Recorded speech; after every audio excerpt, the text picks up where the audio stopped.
fire was detected 3 hours or so after it had started by a newspaper carrier who happened to be going past the house. Had their monitoring been in place, probably none of this would have happened, or would have been at an absolute minimum. Mom and Dad had discussed a fire escape route for themselves, but they'd never practiced it. They're in the dark, they've got smoke detectors making noise, there's no power, and they are probably disoriented. It's 2 o'clock in the morning, they don't quite know what's going on, and they've got choices. They can try to go out this window that they've never tried before, or they can try to go out down the hallway and see what that avails them.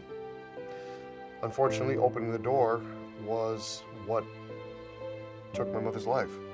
On the other side of that door was a wall of 1,500-degree air, completely saturated with soot, smoke, carbon monoxide, all the nasty stuff that nobody could survive. And here's the end result of all that.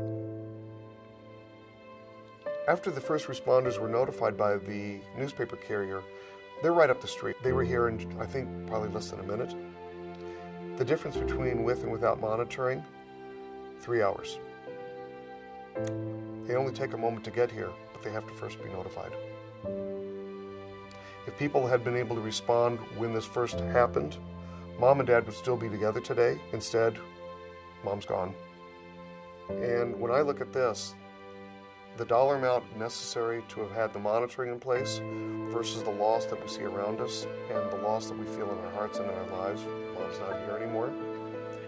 How do you put a price tag on that? How do you put a value on that? There's smoke detectors that went off here, and then they overheated and melted and died. Had they been monitored, I think my mom would be here to talk about this. And if we can help somebody else avoid what we're feeling and what we're dealing with right now, then we've gotten our job done. We've gotten the message out there the way people need to hear about it. It's as simple as that.